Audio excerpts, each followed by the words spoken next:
Good evening. The minutes are ticking away and the wait is coming to an end. The day Kenya faces her date with destiny is now less than a week away.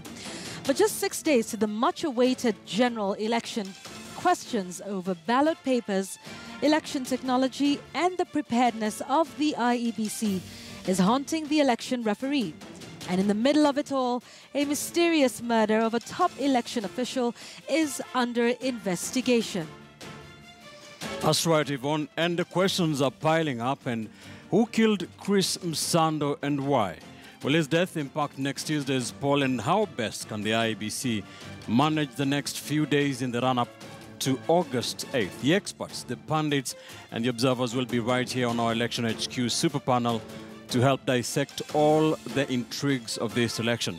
And don't forget, these same questions have gripped the attentions of Kenyans online. Joy Doreen Bira is on standby with all the trending topics. Well, thanks a lot, Ben. And yes, indeed, there is quite a lot that is making headlines, and fake news is spreading its tentacles all over the world. And the web as well has not been left out. And the proverbial keyboard warriors are typing away like it is actually factual news. So we want to give you an insider's look into the content that we view online and how we perceive it. Is it fake news or is it factual news? And how is it advancing the political propaganda online? We're going to be speaking to some people, but also hearing out what you have to say about fake news and how you're able to decipher or to differentiate between the fake news and the factual news. That's right, and that is the conversation that is taking place online, but also coming up tonight. Africa Uncensored's John Allen Namu presents his exclusive investigative piece dubbed Siasa, Pesa, Propaganda. Here at the Election HQ, we're leaving no stone unturned as we count down to the 8th of August 2017. Welcome to Kivumbi 2017, and here are tonight's top stories.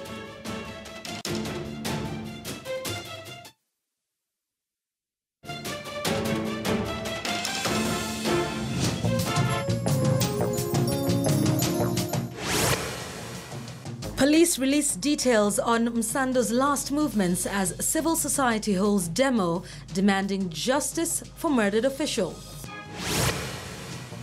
If we do round it two, it will be expensive for the taxpayer and the country in general. IEBC yet to receive funds in case of a runoff as last batch of ballot papers arrives. Who's missing? Me? Certainly not. Military spokesman Owoth dismisses NASA fears over his safety. Hatutaki mtu yeyote atumie excuse ya kusema hatutakuwa na uchaguzi katika taifa letu la Kenya. Ikifika jioni sasa wanafunga kituo.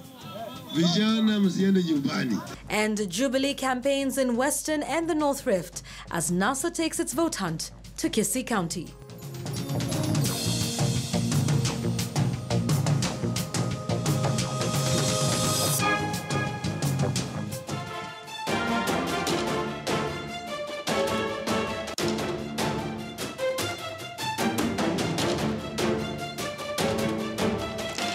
Thanks for joining us tonight. I'm Yvonne Okwara Matole, and our sign language interpreter is Meresha Owiti.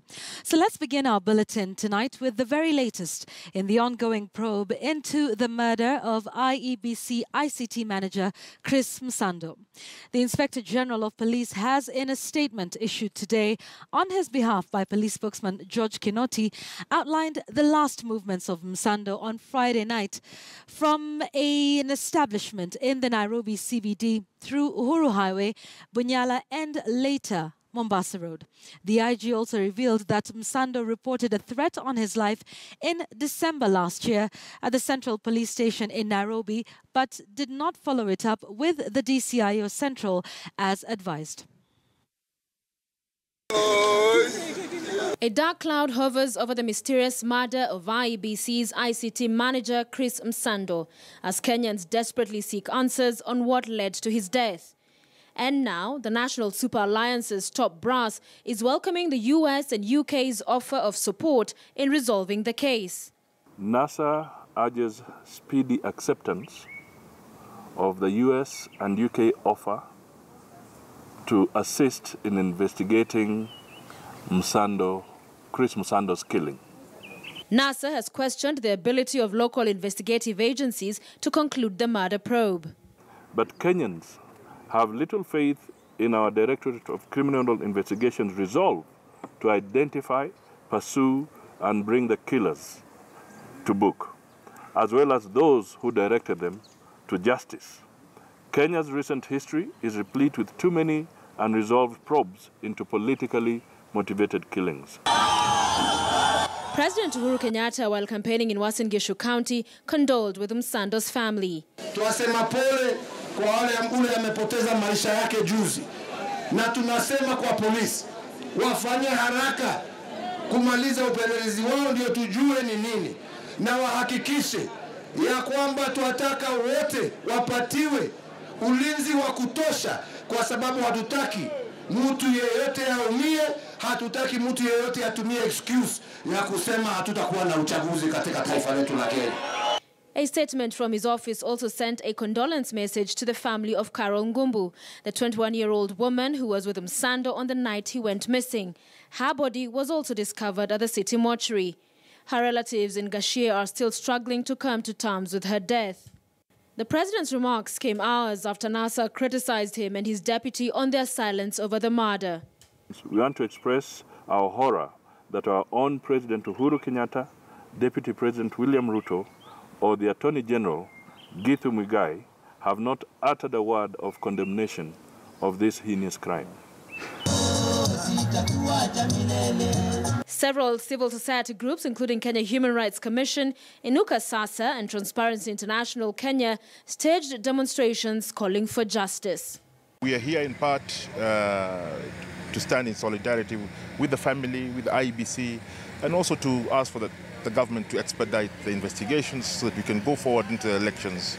They marched to the IEBC's offices where the Commission's chairman, Wafula Chebukati, sought to reassure Kenyans on the credibility of the polls that are now just 6 days away. Whoever tortured him, I don't think there's anything that he will have found that will be useful to him, assuming that that's what he was looking for. Our systems are secure. We have our service providers, and come the election day, we are going to deliver the results as expected. In the meantime, Sando's and Ngumbu's grieving families and friends are hoping that not only will justice be done, but that it will also be seen to have been done. Sophia Wanuna, KTN News. All right, tonight, an Ipsos opinion poll just released shows that President Uhuru Kenyatta would be re-elected if the elections were held today. Uhuru Kenyatta would get 47%, while Raila Odinga would get 44%, with 5% of those surveyed remaining undecided. Meanwhile, an Infotrack poll shows that the converse would take place. Raila would win with 49%, with Uhuru Kenyatta trailing just a percentage point behind at 48%, putting the number of those undecided at 2.2%.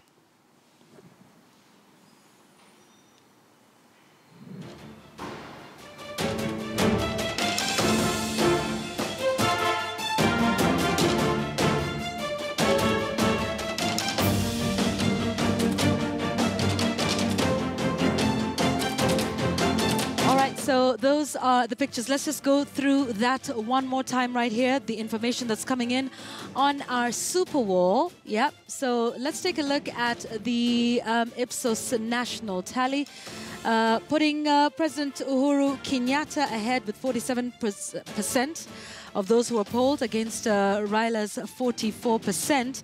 And also talking about those undecided at 5%, a higher percentage than that from Infotrack. Let's take a look at the numbers from Infotrack tonight, putting the presidential candidate from NASA ahead with 49% and 48% for Uhuru Kenyatta, who's the Jubilee presidential candidate, and putting those undecided at just 2%.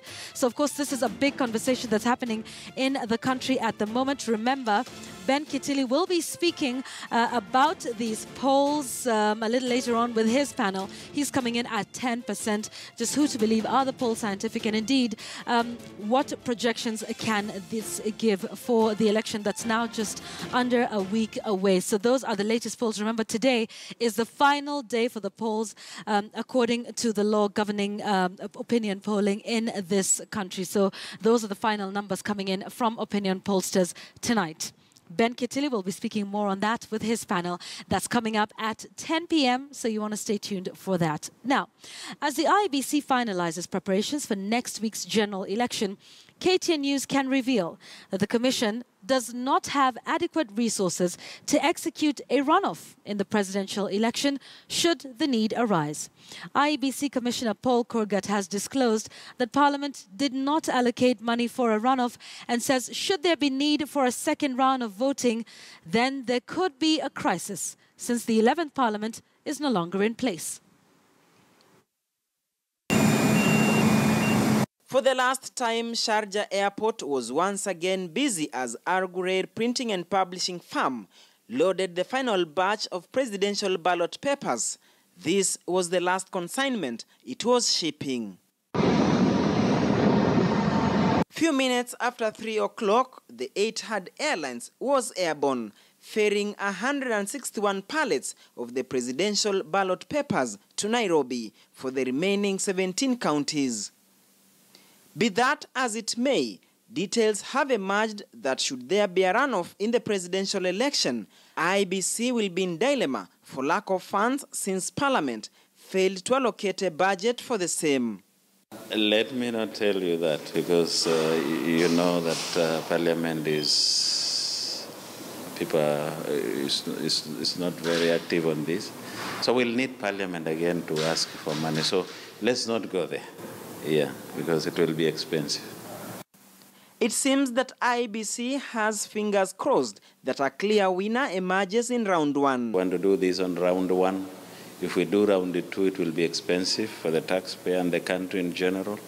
With regard to the security of all ballots, Al Ghurair says watertight security measures have been put in place at 2 levels. First, at the paper milling stage. More security features are added at a second level at Al Ghurair farm. We have printed an invisible IEBC logo, which can be seen only through UV light. We have added a gouache pattern, which is normally used for currency papers.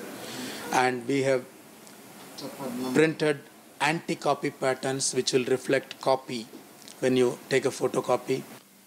The longest ballot paper will be 98 centimeters, almost 1 meter, for Nabiswa Ward in Kiminini constituency, Trans Nzoia County. A ballot paper that will have 28 candidates, while the widest ballot paper is for Borabu Chitago Ward in South Mugirango, Kisii County. The ward seat has attracted 33 candidates, which will have 17 candidates on one side and 16 on the other. All ballots are now in Nairobi awaiting distribution to all the 24,737 polling centers. The arrival of the final batch of ballot papers in Nairobi is a confirmation that for IEBC, it's now all systems go. Duncan Hemba, KTN News, Dubai. You're watching Kivumbi 2017 on this first day of August, just under a week to the election. It's taking place next week on Tuesday. We have all the latest details for you, as you've just seen from Duncan Hamber's piece in Dubai. We want to take a short break right now.